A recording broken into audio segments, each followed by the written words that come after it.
Hello students, मैं हूं प्रियांश और आप देखना स्टार्ट कर चुके हैं आपका ही अपना YouTube channel study notes page. जैसा कि अर्धवार्षिक एग्जाम में भी आपको कक्षा 9वीं के सारे पेपर देखने के लिए मिल चुके थे, उसी प्रकार से देखिए वार्षिक परीक्षा का भी हिंदी का पेपर आ चुका है। जी हाँ, वार्षिक परीक्षा का हिंदी का जो है आपका सेट ए का पेपर आ चुका है।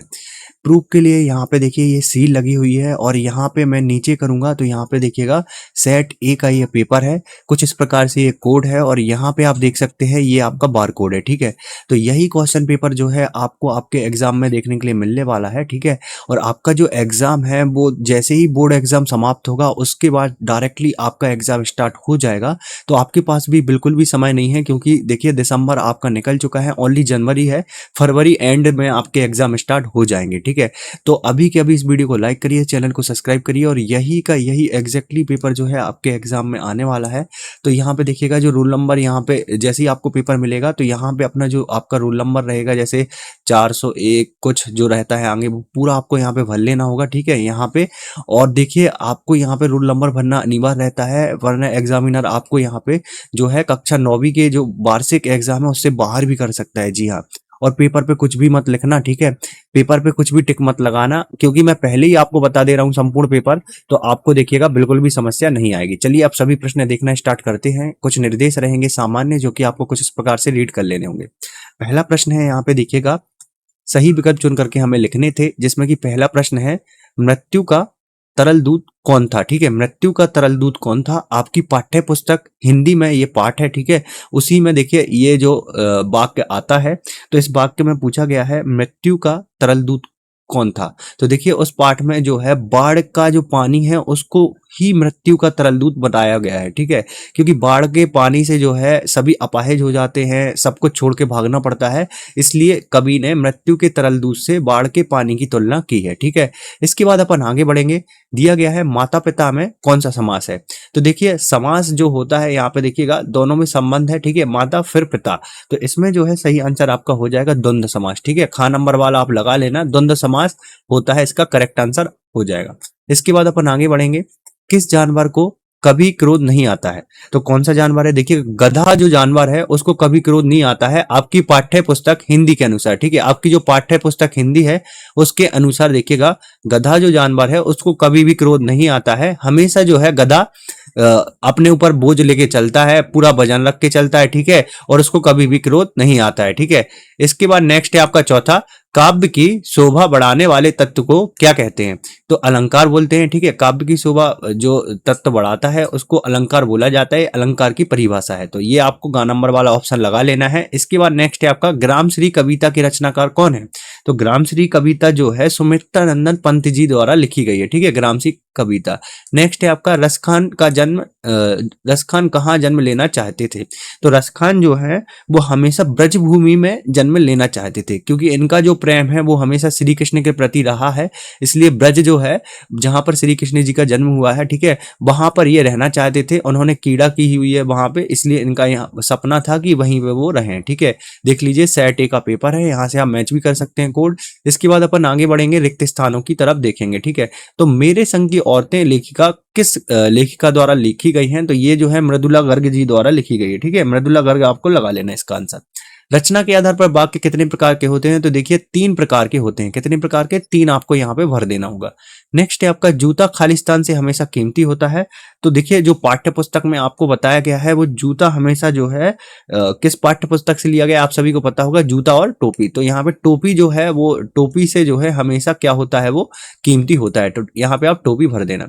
छंद के खालिस्तान प्रकार होते हैं। तो देखिए छंद के जो है 2 प्रकार होते हैं, मात्रिक और वाणिक। नेक्स्ट है आपका महाकाव्य में जीवन का कैसा चित्रण होता है। तो महाकाव्य में हमेशा कैसा होता है, समग्र। ठीक है, महाकाव्य में आप भरेंगे समग्र, और खंड काव्य में जो होता है वो यहाँ पे एक भाग का चित्रण होता है। ठीक है, इसके बाद जो है आपका नेक्स्ट सबसे लास्ट वाला, बड़े बनठर के सवार के खालिस्तान आए हैं। तो देखिएगा मेघ आए हैं, यहाँ पे क्या भरेंगे आप, मेघ आए हुए हैं। ठीक है, तो क्वेश्चन नंबर 2 का आंसर यहाँ पे बता दिया गया। नेक्स्ट आप आगे बढ़ेंगे, क्वेश्चन नंबर 3 रहेगा जिसमें कि सही जोड़ियां आपसे पूछी गई हैं। ठीक है, तो सही जोड़ियों में यहाँ पे हम देखने वाले हैं, पहला जो दिया गया है, इस जल प्रलय में कौन है इसके रचयिता, फणीश्वर नाथ रेणु है। तो इसमें जो है पहले का आंसर जो क्या हो जाएगा, फणीश्वर नाथ रेणु। मात्र ही भर, तो मात्र ही भर जो है वो आपका निपात शब्द हो जाएगा। ठीक है, क्या शब्द हो जाएगा, निपात। सेकंड है आपका चौधरी चरण सिंह।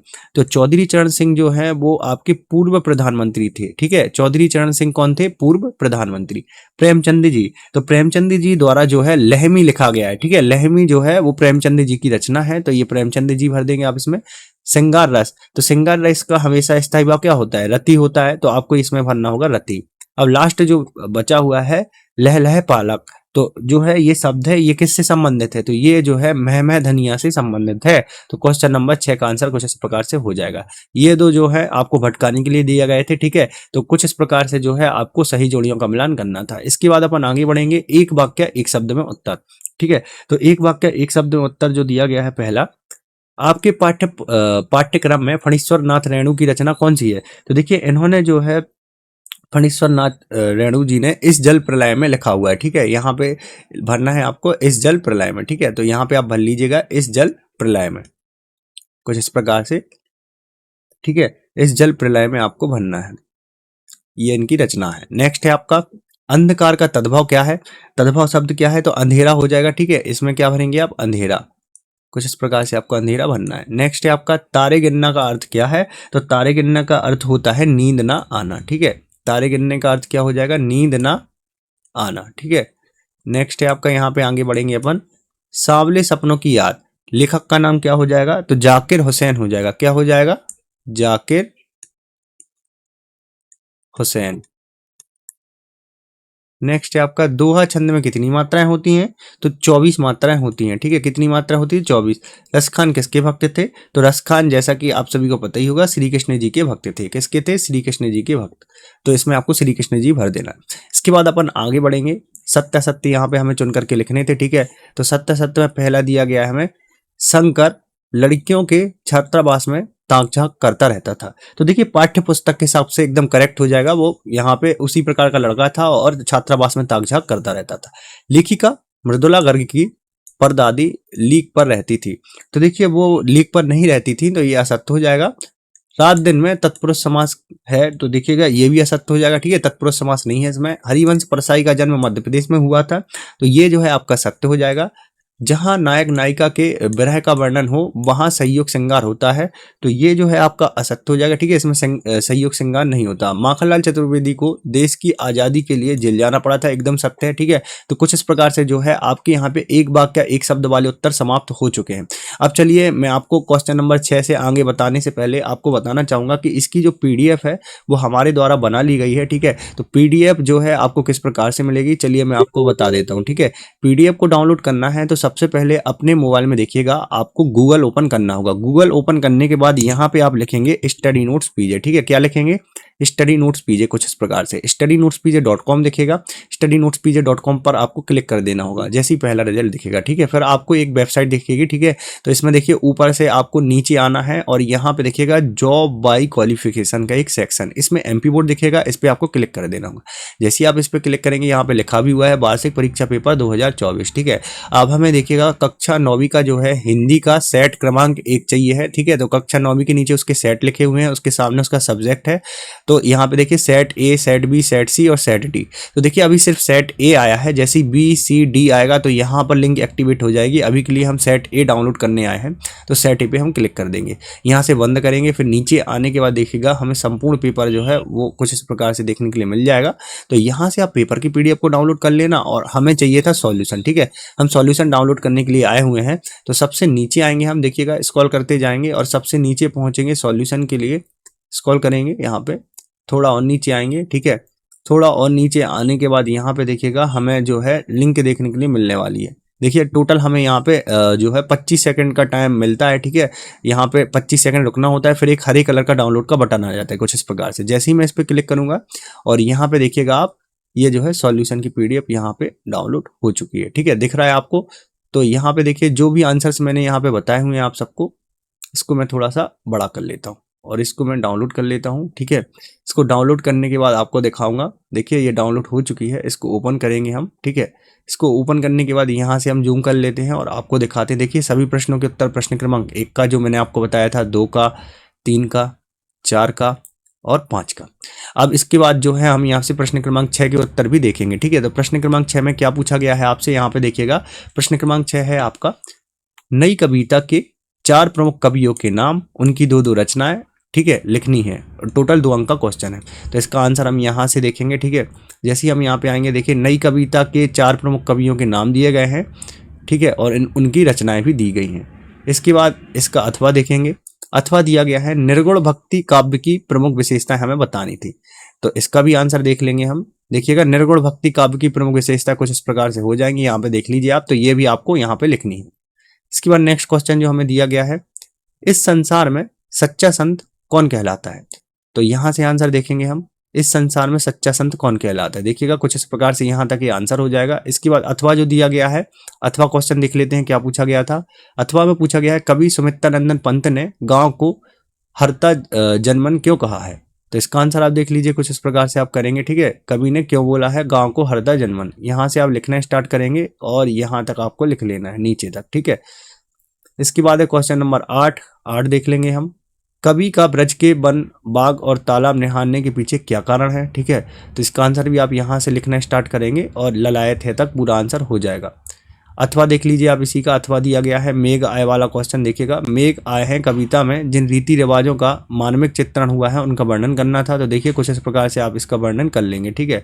इसी के आगे अपन और बढ़ेंगे। क्वेश्चन नंबर 9, कवि रसखान के कला पक्ष पर प्रकाश डालना था, मतलब कि रसखान जी द्वारा जो कला पक्ष लिखा गया है वो लिखना था। देखिए, कुछ इस प्रकार से जो है कला पक्ष आपका हो जाएगा। अथवा में पूछा गया है, देखिएगा, सुमित्रानंदन पंत की 2 रचनाओं के नाम लिखने थे। तो यहाँ पे देखिए 2 रचना कौन कौन सी हो जाएंगी, एक बीड़ा हो जाएगी, एक पल्लव हो जाएगी, ठीक है। इसके बाद नेक्स्ट क्वेश्चन इसी में दिया गया है, खंड काव्य की परिभाषा, खंड काव्य का नाम लिखना था। तो यहाँ से देखिए खंड काव्य की परिभाषा कुछ इस प्रकार से आपको लिखनी थी, ठीक है। ये आपकी परिभाषा हो जाएगी और 2 खंड काव्य कर्ताओं के नाम, ठीक है। इसके बाद अथवा देखेंगे, इसी का 2 वाक्य दिए गए हैं, इनमें अलंकार पूछा गया है, ठीक है। तो यहाँ पे देखिए अलंकार कौन कौन सा हो जाएगा। देखिएगा, कुछ इस प्रकार से जो है अलंकार यहाँ पे हो जाएगा, अनुप्रास अलंकार और रूपक अलंकार, ठीक है। आगे बढ़ेंगे। नेक्स्ट है आपका उत्प्रेक्षा अलंकार की यहाँ पे परिभाषा उदाहरण सहित बतानी थी। तो देखिए, उत्प्रेक्षा अलंकार की परिभाषा कुछ इस प्रकार से आप लिखेंगे और एग्जाम्पल लिख देंगे, ठीक है। ये एग्जाम्पल है, यहाँ पे ऊपर परिभाषा दी गई। इसी में आगे बढ़ेंगे। वीर रस की परिभाषा अथवा में पूछी गई थी, तो अथवा वाला भी देख लेंगे हम। वीर रस की परिभाषा कुछ इस प्रकार से जो है वीर रस की परिभाषा आपको भरनी थी। नेक्स्ट इसी में अपन आगे बढ़ेंगे, ठीक है। आगे जो दिया गया है इसमें, रेखा चित्र किसे कहते हैं, और अथवा है कहानी किसे कहते हैं, 2 कहानीकारों के नाम। तो यहाँ पे देखिए रेखा चित्र की परिभाषा कुछ इस प्रकार से आप लिखेंगे और अथवा जो है कहानी किसे कहते हैं और प्रमुख 2 कहानीकार कौन कौन से हैं। देखिएगा, पहला है मुंशी प्रेमचंद, दूसरा है जयशंकर प्रसाद। इसके बाद आगे बढ़ेंगे। प्रश्न क्रमांक 13। प्रश्न क्रमांक 13 में दिया गया है, किस घटना ने सलीम अली के जीवन की दिशा को बदल दिया और उन्हें पक्षी प्रेमी बना दिया, ठीक है। तो एक घटना हुई थी, कौन सी घटना हुई थी, उन्होंने देखिएगा जो है उनके हिसाब से बचपन में धोखे से उनसे एक नीलकंठ गौरैया की मौत हो गई थी, फिर उसके बाद वो सीधे पक्षी प्रेमी बन गए थे, ठीक है। तो ये आंसर आपको लिखना है। अथवा जो दिया गया है यहाँ पे, अथवा में देखिए, कोई वस्तु हमारे लिए उपयोगी ना हो तो केवल टीवी पर विज्ञापन देखकर हम उसे पसंद करने के लिए ललायत क्यों हो जाते हैं। तो देखिए, कुछ इस प्रकार से जो है इसका आंसर आप यहाँ से यहाँ तक लिखेंगे। देखिएगा, यहाँ से लिखना स्टार्ट करेंगे। आज का युग जो है विज्ञापन का ही युग बना हुआ है, इस कारण से देखिए हम क्या हो जाते हैं, ललायत हो जाते हैं उस वस्तु के लिए, ठीक है। यहाँ तक लिखना था। नेक्स्ट है आपका, हीरा और मोती के शोषण के खिलाफ आवाज उठाई लेकिन उसके लिए प्रताड़ना ही हुई, इस पर हमें विचार व्यक्त करने थे, ठीक है। तो इसका आंसर आप यहाँ से देखिएगा, स्वाभिमानी से लेकर के आपको जो है लिखना स्टार्ट करना है। हीरा वाले क्वेश्चन का आंसर नहीं थे तक पूरा लिख लेंगे, ठीक है। अथवा देखेंगे इसका हम। अथवा में क्या पूछा गया है, अथवा में पूछा गया, उस समय के तिब्बत में हथियार का कानून न रहने के कारण यात्रियों को किस प्रकार का भय बना रहता था। तो अथवा का आंसर हम यहाँ से देखना स्टार्ट करेंगे। देखिएगा, यात्रियों वाला आंसर जो है कुछ यहाँ तक आप बना रहता है तक पूरा लिख लेंगे। नेक्स्ट इसी में देखिए, हरिवंश परसाई की 2 गद्य रचनाओं के नाम और राहुल सातकृष्यान की 2 रचना भाषा शैली और विशेषताएं, ठीक है। अथवा तो देखिए, हरिवंश परसाई की रचनाएं कौन कौन सी, तब की बात थी और सदाचार ताबीज, ये लिख लीजिएगा आप, ठीक है। भाषा शैली जो है राहुल सातकृष्यान की जो क्या हो जाएगी, भाषा शैली में कुछ इस प्रकार से ये जो है भाषा आप यहाँ से लिखना स्टार्ट करेंगे, ठीक है। और ये आपकी शैली हो जाएगी यहाँ तक। विवेचनात्मक, वर्णात्मक दोनों शैली थी इनकी, ठीक है। विचारात्मक शैली भी थी और व्यंग्यात्मक शैली भी थी।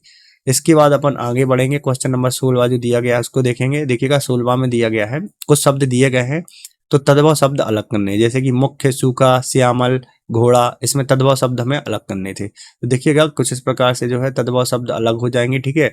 यहाँ पे देख लीजिए। इसके बाद देखिएगा, तत्सम शब्द कुछ इस प्रकार से मुख्य और श्यामल हो जाएगा, और तद्भव शब्द क्या हो जाएगा, सूखा और घोड़ा।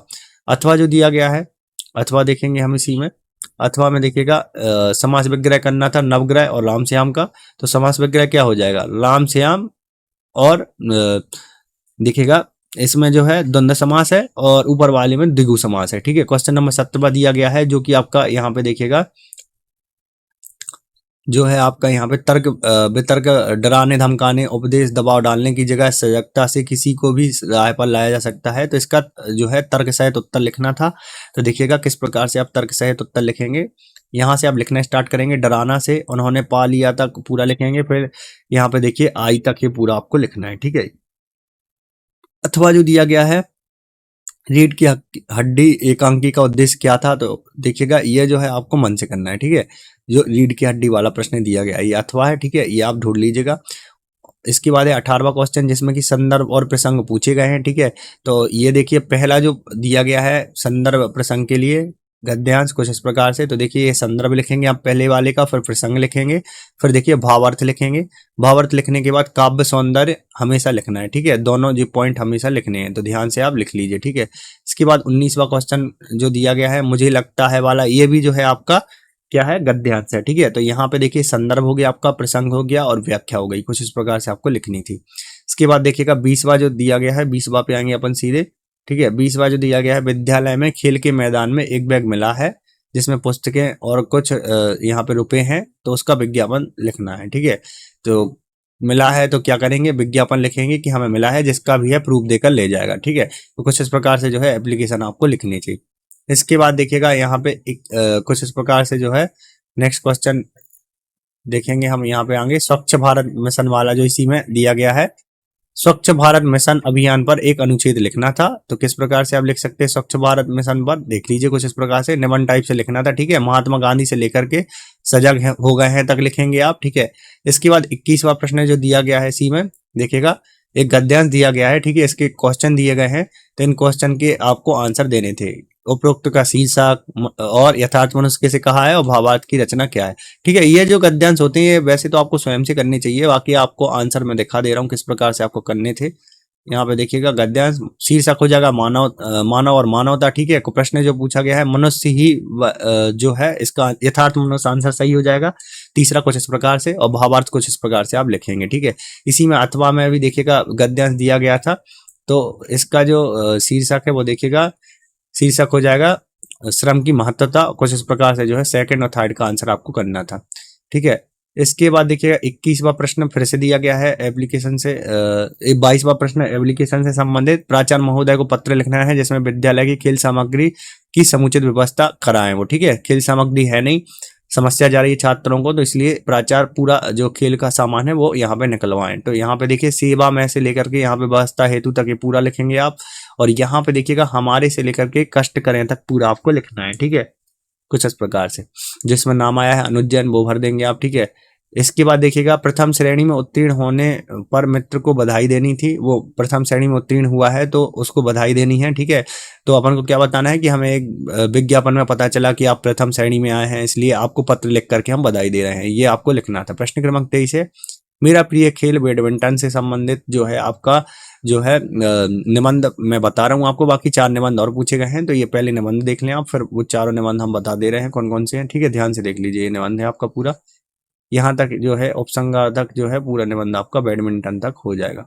अब यहाँ से हम देखेंगे कौन कौन से निबंध पूछे गए हैं।